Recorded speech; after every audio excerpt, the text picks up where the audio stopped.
शुरू करते हैं तेनालीराम के बुद्धि कौशल की एक और कहानी। राजगुरु की चाल। तेनालीराम की ईमानदारी का पुरस्कार। तेनालीराम से चिढ़ने वाले कुछ ब्राह्मण एक दिन राजगुरु के पास पहुंचे, क्योंकि वे सभी अच्छी तरह जानते थे कि राजगुरु तेनालीराम का पक्का विरोधी है और तेनाली से बदला लेने में वो उनकी मदद जरूर करेंगे। राजगुरु और ब्राह्मणों ने मिलकर सोचा, क्यों न तेनालीराम को अपना शिष्य बनाने का बहाना किया जाए।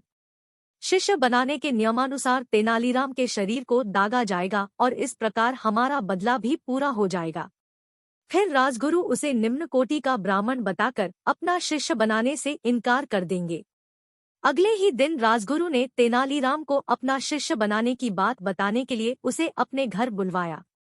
चतुर तेनालीराम राजगुरु की बात सुनकर तुरंत समझ गया कि दाल में जरूर कुछ काला है। आप मुझे अपना शिष्य कब बनाएंगे? तेनालीराम ने कुछ इस अंदाज में पूछा कि राजगुरु को उस पर बिल्कुल भी शक न हो। इस मंगलवार को मैं तुम्हें अपना शिष्य बनाऊंगा। उस दिन तुम स्नान करके मेरे द्वारा दिए गए नए वस्त्र धारण करके मेरे पास आ जाना। उसके बाद तुम्हें 100 स्वर्ण मुद्राएं भी दी जाएंगी। उसके बाद विधिवत तरीके से मैं तुम्हें अपना शिष्य स्वीकार कर लूंगा। राजगुरु ने कहा, ठीक है, मैं उस दिन आपके घर आ जाऊंगा। इतना कहकर तेनालीराम अपने घर चला गया। घर पहुंचकर उसने यही सब बातें अपनी पत्नी को बता दी। तब उसकी पत्नी बोली, आपको राजगुरु की ये बातें नहीं माननी चाहिए थी, क्योंकि राजगुरु बिना किसी मतलब के कभी कुछ नहीं करता। इसमें उसकी जरूर कोई न कोई चाल होगी। तेनालीराम, राजगुरु को तो मैं देख लूंगा। अगर वो शेर है तो मैं सवा शेर हूँ। अच्छा, तो फिर आप क्या करोगे? पत्नी ने पूछा।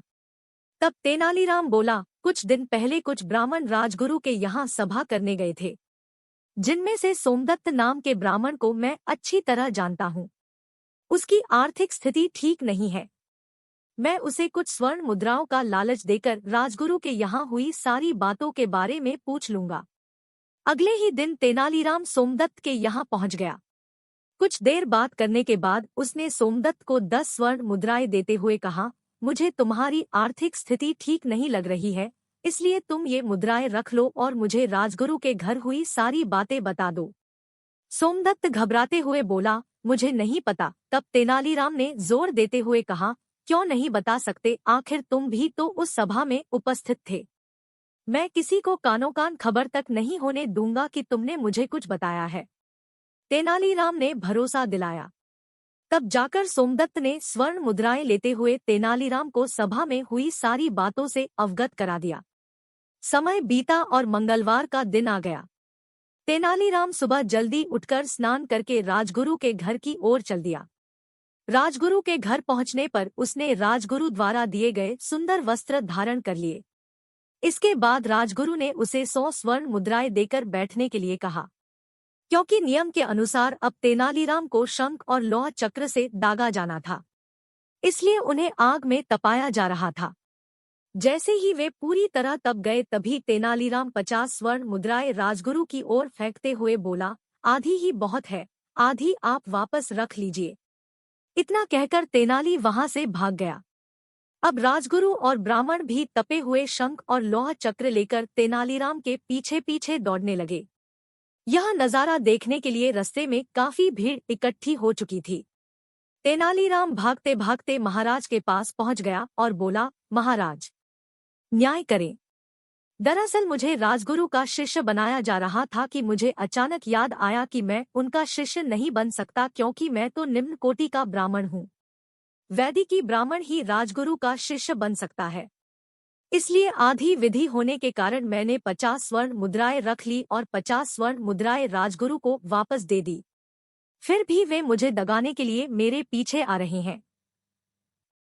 अब राजगुरु और सभी ब्राह्मण भी वहां आ पहुंचे तो महाराज के पूछने पर राजगुरु को स्वीकारना पड़ा कि तेनालीराम उनका शिष्य नहीं बन सकता। राजगुरु ने असली बात छिपाते हुए महाराज से क्षमा मांगते हुए बोले, मैं यह भूल गया था कि तेनालीराम निम्न कोटि का ब्राह्मण है। तभी महाराज बोले, तेनालीराम की ईमानदारी के लिए तो उसे इनाम मिलना चाहिए। इतना कहते ही महाराज ने तेनालीराम को 1000 स्वर्ण मुद्राएं इनाम के तौर पर दे दी। बेचारे राजगुरु और ब्राह्मणों की बदला लेने की योजना तो धरी की धरी रह गई। तो इस तरह तेनालीराम ने राजगुरु को अच्छा मजा चखाया और उनकी 50 मुद्राएं भी ले ली और महाराज से भी 1000 मुद्राएं भी उपहार में मिल गई। वीडियो देखने के लिए आपका शुक्रिया। वीडियो अच्छी लगी हो तो लाइक और शेयर करें। हमारे चैनल को सब्सक्राइब करना न भूले और बेल आइकन प्रेस करें ताकि ऐसे और वीडियो का नोटिफिकेशन आपको मिलता रहे।